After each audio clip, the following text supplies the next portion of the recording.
स्वागत है Hindi hope channel में आप सबका। हम संबंधों के भंडारीपन के विषय में सीख रहे हैं। इस 7वीं श्रृंखला में हम चल रहे हैं इस टाइम। तो आइए श्रृंखला को शुरू करने से पहले प्रार्थना करेंगे। पिता परमेश्वर, हम आपका धन्यवाद करना चाहते हैं प्रभु। आज तक प्रभु जो भी सवाल हुए हैं प्रभु, वो प्रभु आपने बहुत सुंदर तरीके से हमारे बीच में आने दिए प्रभु जी। हम दोनों अपने गेस्ट के लिए धन्यवाद करना चाहते हैं प्रभु। चाहते हैं इस श्रृंखला पे प्रभु आपकी आशीष होने पाए। यीशु मसीह के नाम में होकर मांगते हैं, आमीन। आप दोनों का स्वागत है। और डॉक्टर साहब, आपसे मेरा एक सवाल है जो एक भंडारी माता की भूमिका का प्रकाश डाले। आपने बहुत अच्छा सवाल दिया। और यहाँ हम देखते हैं कि नीति वचन जो है ये सोलोमन बादशाह ने लिखा है और उसने बड़ी बुद्धि की बातें लिखी हैं। और भंडारी माता के लिए भी उसने बुद्धि की बात बताई है कि जो भंडारी माता होती है वो हमेशा सोच समझ के जो है बात करती है, बुद्धि की बात बोलती है। कभी भी उसके मुंह से जो है मूर्खतापूर्ण बात नहीं निकलेगी, क्योंकि वो परमेश्वर के भय में है। और उसके बच्चे भी परमेश्वर के भय में रहते हैं, क्योंकि उसने बुद्धि की बात अपने बच्चों को सिखाती है जो उसके अंदर है। और हम देखते हैं कि वो वचन कृपा की शिक्षा के अनुसार होते हैं। एक एक शब्द जो तोल तोल के बोलती है, सिखाती बच्चों को। वह अपने घराने के चाल चलन को ध्यान से देखती है, हर चीज पे उसकी निगाह रहती है। सुबह से जब से वो उठ जाती है, वो अपने बच्चों को देखती है। उसको ये देखना कि मेरे बच्चों को किस टाइम पे क्या चाहिए, कहाँ जाना है, स्कूल में जाना है, वापस आना है, इनको मुझे क्या देना है, खाने में क्या बनाएगा। वो बड़े जो है तोल्स करके उनका चाल चलन वो देखती। जैसा मेरा चाल चलन है, मेरे बच्चों का भी वैसी होना चाहिए। मसीही चाल चलन पे अपने बच्चों को वो उनकी मार्गदर्शक है। वह अपनी रोटी बिना परिश्रम के नहीं खाती। अच्छी गृहिणी जो है वो हमेशा सुबह ही उठ जाएगी और सुबह उठ के सबसे पहले वो क्या करेगी, पहले प्रार्थना में जाएगी और उसके बाद फिर किचन में जाएगी।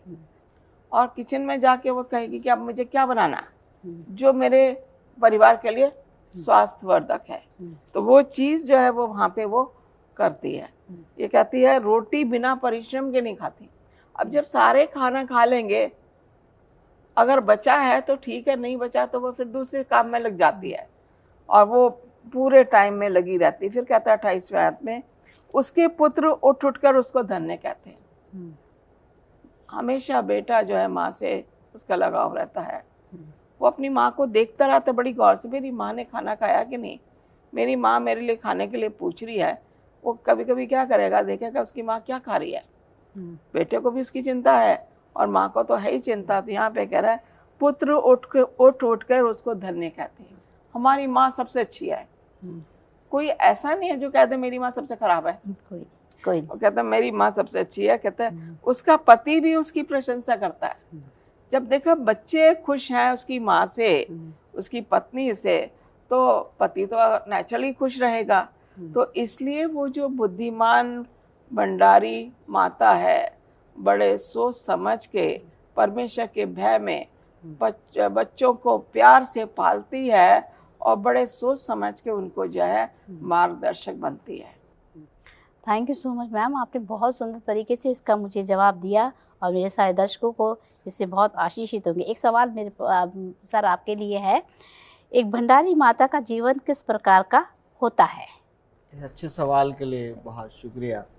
जैसा मैडम ने बताया कि वो अपने बच्चों का, अपने पति का, हर एक का ध्यान रखती है, परिश्रम से रोटी खाती है। और जो मैं आपके साथ साझा करना चाहता हूँ, नीति वचन 31 का 21 वचन, वो अपने घराने के लिए हिम से नहीं डरती, क्योंकि उसके घर के सब लोग लाल कपड़े पहनते हैं।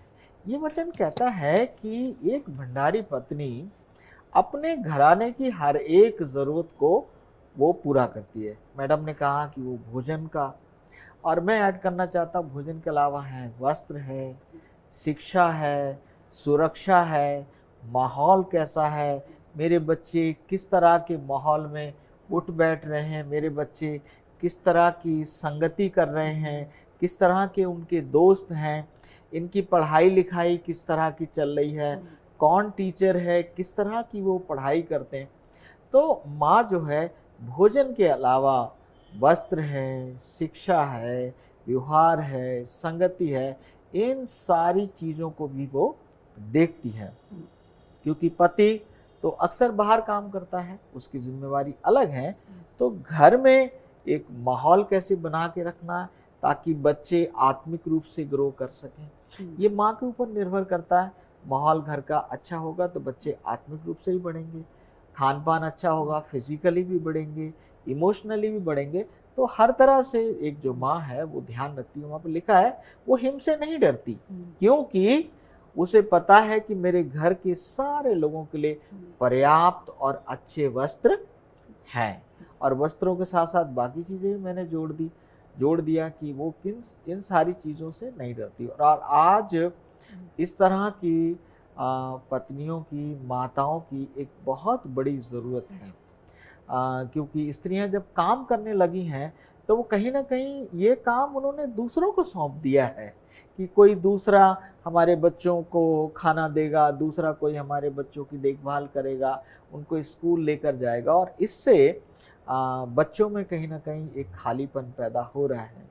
और एक माँ को अपने बच्चों के लिए एक अच्छा दोस्त बनने की ज़रूरत है, और ताकि वो उनका कॉन्फिडेंस विन कर सके, बच्चे सब कुछ उसके साथ साझा कर सके, और वो डर का माहौल जो है किसी भी तरीके से वहाँ पर ना हो। तो ये माँ के ऊपर निर्भर है कि ना वो खुद डरे और ना ही उसके घर में कोई और डरे, मतलब पूरी तरह से सुरक्षित हो और सब कुछ बढ़िया हो। Thank you so much sir, आपने बहुत सुंदर से तरीके से बताया है हमको, और मैम ने भी और आपने दोनों ने सारे सवालों के बहुत अच्छे जवाब दिए और हम बहुत संतुष्ट हैं।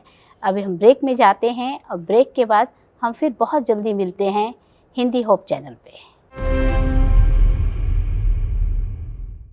ब्रेक के बाद स्वागत है हिंदी होप चैनल पे। संबंधों के भंडारीपन के ऊपर हम लोग बातचीत कर रहे हैं, और मैम के पास एक सवाल आ रहा है। मैम रेबेका, आपके पास एक सवाल है। एक भंडारी माता अपने बच्चों के प्रति कैसे व्यवहार करती है? आपका सवाल है, अब एक भंडारी माता अपने बच्चों के प्रति कैसा व्यवहार करती है? जी जी। बड़ा अच्छा है, हर माँ को अपने बच्चे से प्यार है। और यहाँ पे फिर से हम जाएंगे ये पहला राजा 3 अध्याय में, और यहाँ पे हम देखते हैं सोलोमन राजा है और उसके पास 2 लेडीज आती हैं, और यहाँ से पता लगता है कि वो अकाल पड़ा हुआ था। और इन्होंने जो है यहाँ पे कहा कि वो उसके बच्चे को उठा लेती है। यहाँ आधी रात को जब तेरी दासी सो रही थी तब मेरा लड़का मेरे पास से लेके अपने छाती में रखा, उसने उसका बेटा ले लिया और अपना मरा हुआ बालक मेरी छाती में लिटा दिया। अब एक बेटा है, 2 माँ हैं, और वो राजा के पास आ जाती है, सोलोमन के पास, और सोलोमन से कहती हैं कि वो जो जिसके असली में माँ थी वो कहती है मेरा बेटा है, जो नकली वाली होती कहती है मेरा बेटा है। सोलोमन ने क्या कहा, ठीक है, एक तलवार लाओ और बच्चे को आधा कर दो, एक हिस्सा इसको दे दो, एक इसको दे दो। जब उसने ऐसे बोला तो जो असली माँ थी उसने कहा नहीं, ये बच्चा इसी को दे दो। यहाँ पे पता लगता है असली माता का रोल, कि जो नकली माँ थी उसने कहा नहीं नहीं इसको मार दो। यहाँ पे मैं पढ़ूंगी, जब तब जीवित बालक की माता का मन अपने बेटे के स्नेह से भर आया और उसने राजा से कहा, हे मेरे प्रभु, जीवित बालक उसी को दे दे, परंतु उसको किसी भांति मारना नहीं। इतना उसको प्यार था अपने बेटे से। दूसरी स्त्री ने कहा, वह ना तो मेरा हो और ना तेरा, वह 2 टुकड़े किया जाए। तो तब राजा ने कहा, पहली को जीवित बालक दे दो।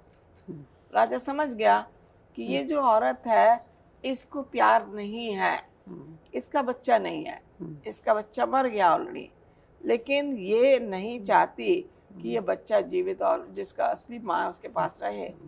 ये प्यार है कि वो औरत दिखा रही है चलो मेरा बच्चा इसके पास रहेगा तो जिंदा तो रहेगा। यीशु मसीह ने जो अपना, परमेश्वर ने जो अपने बेटे को दिया वो इसीलिए दिया ताकि हमको उससे मुक्ति मिले। हम देखते हैं अब्राहम को बोला गया कि तू अपने बेटे को क्या कर, इसको कुर्बानी कर, और वो चले जाता कुर्बानी करने। एक बाप का ये रोल होता है। हमारे परमेश्वर पिता का रोल था अपने बेटे को हमारे लिए कुर्बानी देना। इस माँ ने अपने बेटे को कहा मेरा बेटा जिंदा तो रहेगा। वो प्यार उसका इतना उमड़ रहा था कि चलो मैं इसको दूसरी औरत के पास ही मैं देख लूंगी, रहेगा तो मेरा बेटा। लेकिन दूसरी औरत का क्या था, नहीं इसको मार दो। उसमें कोई मन में उसके वो खोट था, इसलिए उसने कहा ये मेरे पास नहीं रहेगा तो इसके पास भी नहीं रहना चाहिए। लेकिन जो सच्ची माता होती है वो अपने बच्चे के लिए जान भी देने को तैयार होती है। जैसे पिता ने अपने बेटे को दिया, उसने अपनी जान हमारे पापों के लिए दी, इसलिए इसने भी ऐसा ही किया। Thank you so much ma'am, आपने बहुत सुंदर तरीके से बताई इस बात को, सवाल का जवाब दिया। एक सवाल मेरे पास और आ रहा है पास्टर बरकत मसीह जी आपके लिए। एक भंडारी माता अपने बच्चा का पालन पोषण कैसे करती है? अच्छे सवाल के लिए बहुत बहुत शुक्रिया। और हम चर्चा कर रहे हैं, अभी हमने माँ का फ्रेम देखा, मैडम रेबिका सिंह के द्वारा हमने जाना कि एक माँ जो है अपने बच्चे से कितनी मोहब्बत करती है। और आज मैं आपके लिए जो हूँ यशायाह 66 अध्याय का 13 वचन पढ़ना चाहता हूँ। जिस प्रकार माता अपने पुत्र को शांति देती है वैसे ही मैं भी तुम्हें शांति दूंगा, तुमको यरूशलेम में ही शांति मिलेगी। यहाँ पर माँ की जो अगली भूमिका है, घर में शांतिपूर्ण वातावरण पैदा करना, घर में सुकून हो, शांति हो। और जब घर में शांति होती है तो पति को भी बाहर से घर खुशी खुशी आने में बहुत अच्छा लगता है, खुशी खुशी आता है कि मेरा घर भले ही गरीब हो लेकिन शांति बहुत ज़रूरी। और यहाँ पर लिखा एक माता अपने बेटे को, पुत्र को, अपनी संतानों को वो शांति देती है। जब बच्चे बाहर जाते हैं, स्कूल जाते हैं, बहुत सी घटनाएं उनके साथ होती हैं, उनके दिमाग में बहुत से सवाल होते हैं, और एक माँ एक अच्छा दोस्त बन के उनको शांति देती, उनको कॉन्फिडेंस देती है कि तुमको डरने की ज़रूरत नहीं है, मैं तुम्हारे साथ हूँ। वो उनके सवालों के जवाब देती है। जब वो अकेले होते हैं तो वो उनकी दोस्त बनती है। जब उनकी हिम्मत टूट रही होती है तो वो उनको प्रोत्साहन देती है।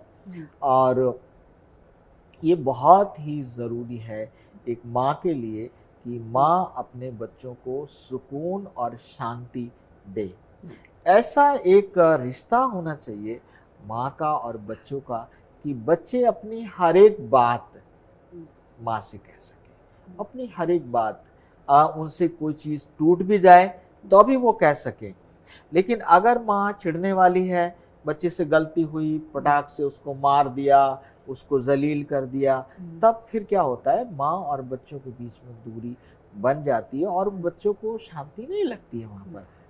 और ये प्रयास किया जाना चाहिए। मैंने अपने घर में किया, मेरे बच्चों से अगर कभी कोई नुकसान होता है मैं कहता हूँ इट्स ओके, इट्स नॉर्मल, ये तो हो जाता है।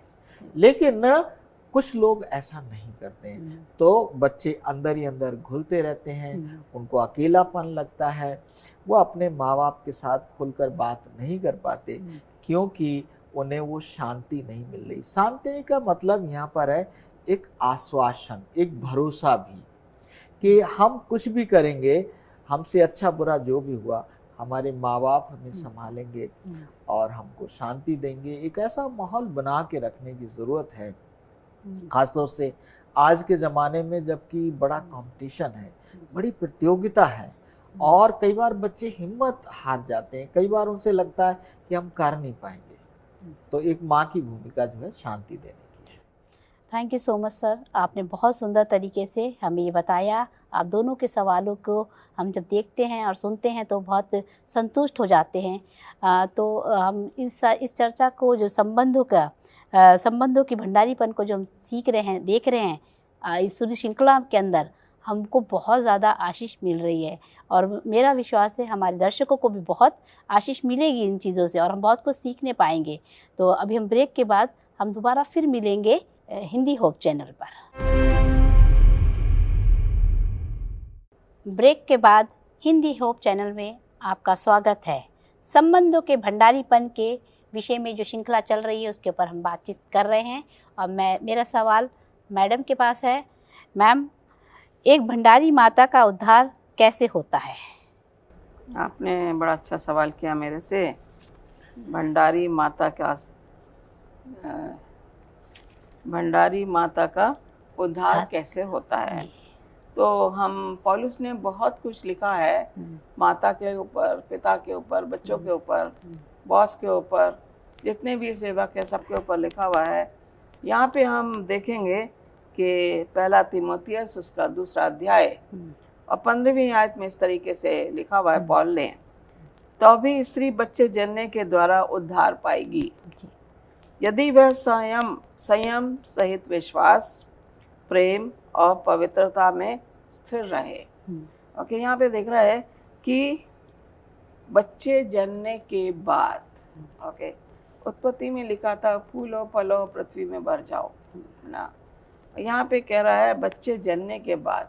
अक्सर एक स्त्री जब शादी करती है तो उसकी ख्वाहिश रहती कि उसका परिवार बढ़े, उसके बच्चे हों जिनकी वो देखभाल करे, उनका मार्गदर्शक बने। यहाँ पे कह रहा है, जब देखते बाइबल में हमने देखा जिन स्त्रियों के बच्चे नहीं थे, हैना को ले लीजिए, रेचल को ले लीजिए, रिबेका को ले लीजिए, सारा को ले लीजिए, ये सब परेशान थे।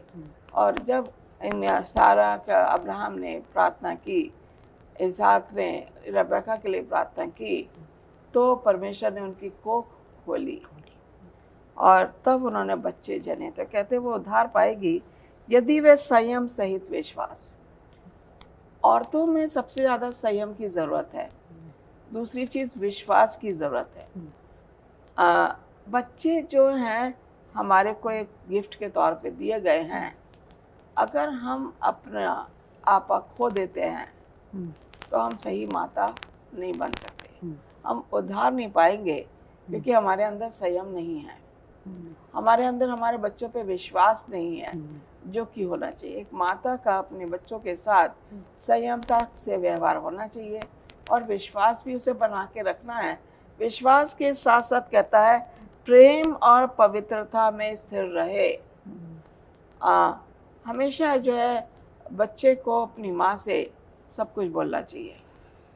कभी कभी बच्चे जो है सोचते मेरी माँ तो सुन नहीं रही है, मेरी माँ। आजकल मोबाइल ने जो है बहुत ज़्यादा नुकसान पहुंचाया है बच्चों को, माता पिता को भी, क्योंकि घर में आप देखते हैं माहौल क्या बना हुआ, मोबाइल का माहौल बना हुआ है, तो बच्चे कहाँ जाएंगे? बच्चों के मन में विश्वास कैसे आएगा अपनी माँ के ऊपर, जिसको कि समय देना चाहिए। लेकिन बाइबल के ज़माने में हम देखते हैं हर माता ने समय दिया। हन्ना ने बोला, उसे बेटा मिला और उसने जाके परमेश्वर को दे दिया, उसको ट्रेनिंग दी। जब उसने दूध छोड़ा तो उसने उसे मंदिर में जाके दे दिया। उसने ये नहीं कहा एक ही बेटा है, मैं इसको परमेश्वर को क्यों दूँ, क्योंकि उसमें विश्वास था कि अगर मुझे परमेश्वर ने एक बेटा दिया तो और भी देगा, और इसलिए उसने उद्धार पाया। तो जितनी माताएं हैं जो कि बच्चे देती है उनके बाद भी उनका उद्धार होता है, क्योंकि वो परमेश्वर में बनी रहती है, संयम रहता है, विश्वास रहता है, प्रेम रहता है, स्थिरता रहती है, जो कि एक परिवार के लिए बहुत ज़रूरी है। और एक स्त्री को उसको कायम रखना बहुत अनिवार्य है। थैंक यू मैम, बहुत सुंदर तरीके से आपने बताया, इस सवाल का जवाब दिया। Thank you so much. Sir, आपके लिए एक सवाल है मेरे पास। एक भंडारी माता अपने बच्चे को आत्मनिर्भर कैसे बनाती है? अच्छे सवाल के लिए बहुत बहुत शुक्रिया कि एक भंडारी माता किस तरह से अपने बच्चों को आत्मनिर्भर बनाती है। मैं एक आयत पढ़ूंगा, व्यवस्थापन 32 अध्याय और उसका 11 वचन। जैसे उकाब अपने घोंसले को हिला हिला कर अपने बच्चों के ऊपर ऊपर मंडलाता है, वैसे ही उसने अपने पंख फैलाकर उसको अपने परों पर उठा लिया। यहाँ पर उकाब ईगल का उदाहरण दिया गया है। उकाब को हम जानते हैं कि वो एक जगह घोंसला बनाती है और अंडे देती है और अंडे से बच्चे निकलते हैं और बच्चे बढ़ते जाते हैं, उनको पूरी सुरक्षा देती है ईगल जो है। और एक दिन आता है कि वो बच्चे उड़ने लायक हो जाते हैं। अब तक वो माँ जो है बड़ा प्रेमी, दयालु, सुरक्षा हर तरह से बनी रही, लेकिन क्या होता है कि फिर वो माँ उस घोंसले को हिलाने लगती है, उस घोंसले को वो नोचने लगती है और एक वक्त आता है कि बच्चा समझ नहीं पाता है लेकिन वो गिरता है, और जब वो गिरता है वो नीचे आकर उसे फिर अपने पंखों पर उठाती है, फिर ले जाती है, फिर हवा में, और इस तरह से एक ईगल जो है वो अपने बच्चे को आत्मनिर्भर बनना सिखाती है। यहाँ पर जो माताएं हैं, जो भंडारी माताएं हैं, उनके लिए एक बहुत बड़ा उदाहरण है। बच्चों को पैदा करना ही काफ़ी नहीं है। मैडम ने बहुत अच्छे से बताया कि स्त्री जब बच्चे पैदा करती है तो उसका उद्धार से वास्ता रखता है। तो बच्चों को पैदा करना एक पहली बात है। अब बच्चों को आत्मनिर्भर बनाना, क्योंकि बच्चे बड़े होंगे, उनको आत्मनिर्भर बनाना मतलब उनको छोटे छोटे काम करना सिखाना। जैसे हम एक माँ बच्चे को पैदल चलना सिखाती है, फिर उसको पॉटी करना, तमाम चीज़ें सिखाती है। फिर जब बच्चे बड़े हो जाते हैं तो हम उनको यूं ही नहीं छोड़ सकते। उनको छोटे मोटे काम, जो किचन के काम है, सफाई के काम है, जो भी हम उनको सिखा सकते हैं उनके साथ सिखाएं। प्लस जब वो गलतियां करें तो भी हम उनको क्या करें, प्रोत्साहन दें।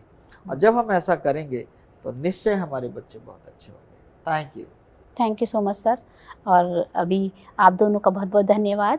जो कुछ भी हमने अभी तक सीखा है उसके लिए हम मैम से कहेंगे प्रार्थना करें वो, जिससे हम लोग आगे हम जो कुछ सीखेंगे तो हम अच्छे से सीख सकें। मैम, हे हमारे स्वर्गीय महान परमेश्वर पिता, फिर से तेरा धन्यवाद देते हैं हमारी अगुवाई करने के लिए पवित्र आत्मा के द्वारा, कि हमने जो अभी वचन से पढ़ा भंडारीपन के लिए, वो तूने हमें अगवा किया और हम उसको बोल पाए ताकि दर्शकगण इसको सुने और आशीषित होने वाले बने।